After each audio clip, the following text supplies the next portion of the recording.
Hello everyone, welcome to my channel IGNOU tutorial. आज ये last question answer BG 142 understanding drama का June session का है। ये बी सेक्शन का पहला क्वेश्चन है आपका। For how many years have I been bearing the burden of life and for how many years have I been looking after this family.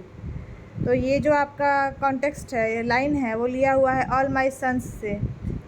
In the context of Arthur Miller's play All My Sons, which was first performed in 1947, it is Joe Keller who bears the burden of his action and the consequences. Sorry, ये question का मैंने explanation दे दिया है।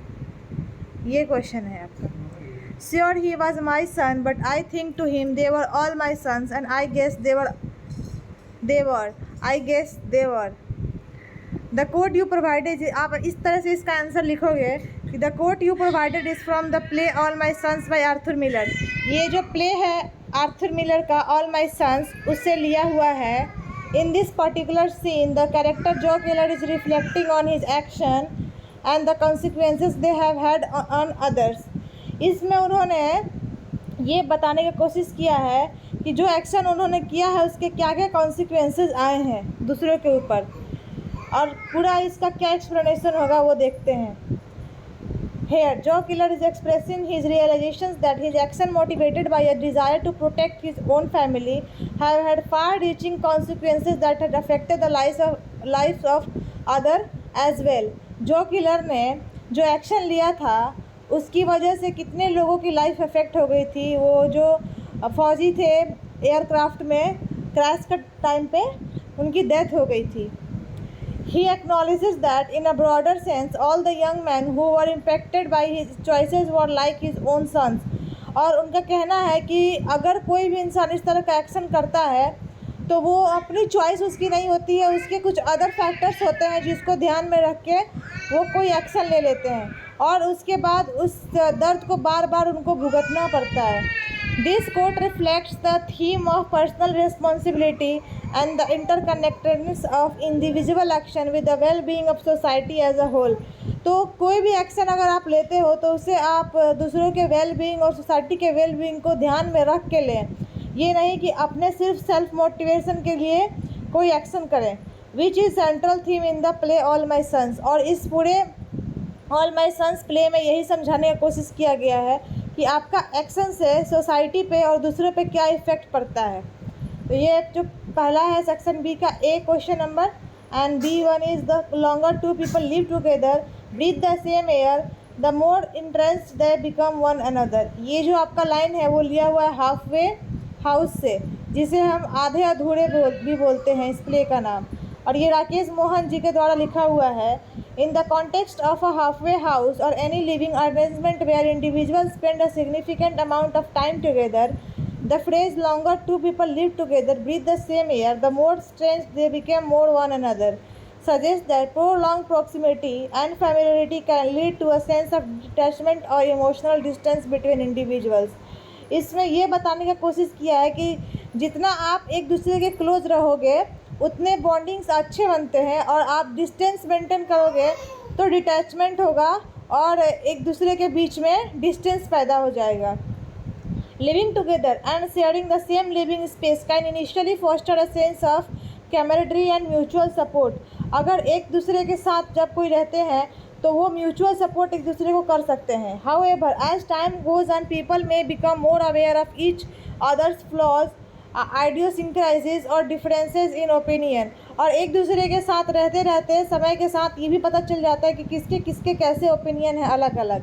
This increased familiarity can sometimes lead to conflicts disagreement और a growing sense of disconnect. और ये सभी चीज़ें जो एक दूसरे की फैमिलियरिटी को पहचानने में हेल्प करते हैं, वो बाद में लड़ाई झगड़े, एक दूसरे के बातों पे विश्वास नहीं करना, एग्री नहीं करना और डिसकनेक्शन पैदा होने लगता है।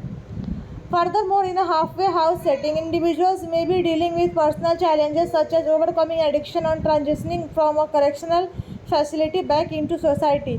और जो ये हाफवे हाउस में है उसमें दिखाया गया है कि किस तरह से पर्सनल चैलेंजेस को डील कर रहे हैं एक दूसरे के साथ। वहीं पे महेंद्र नाथ अलग तरीके से डील कर रहा है, सावित्री अलग तरीके से डील कर रही है और उनके बच्चे अलग तरह से डील कर रहे हैं। कोई किसी चीज़ के लिए एडिक्टेड है तो कोई किसी चीज़ के लिए। This challenges can make it difficult for individual to maintain close relationship और fully connect with others even when living in close proximity. और इस तरह से क्लोज रिलेशनशिप भी टूट सकता है, जो फुली कनेक्टेड है वो डिसकनेक्ट हो सकता है। Therefore, the statement suggests that the longer people live together and share the same space, the more they become more aware of their differences and experience a gradual distancing from each other.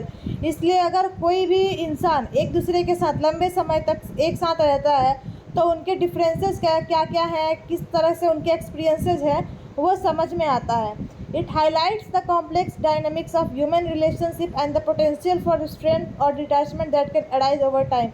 तो all in one ये दिखाने की कोशिश किया गया है कि लंबे समय तक रिलेशनशिप के बाद किस तरह से डिटैचमेंट हो जाता है, वो इस लाइन में शो कर रहा है। तो ये आपका सेकंड है। Third one is in the court of imperialism there was never and will never be justice for the people reference to the con. ये जो आपका लाइन है वो लिया हुआ है the trial of Dedan Kimathi से।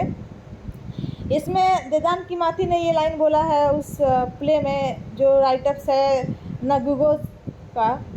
The expert you provided appears to be a statement reflecting a critical perspectives on the trial of Dedan Kimathi. Dedan Kimathi was a prominent figure in the Mau Mau rebellion, an armed anti-colonial struggle that took place in Kenya during the 1950s.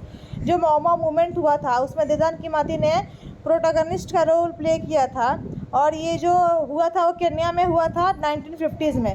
The rebellion aim to challenge British colonial rule and advocate for independence. इसमें जो ये अपने freedom के लिए fight कर रहे थे देदान कीमाती के और भी सारे सपोर्टर्स, उन लोगों ने कॉलोनियल रूल के अगेंस्ट लड़ाई छेड़ी थी और उन्हें आज़ादी चाहिए थी। और ये जो फ्रेज है वो ये सजेस्ट कर रहा है कि the trial of Dedan Kimathi took place within a judicial system that was influenced by और aligned with the interest of the British imperial power.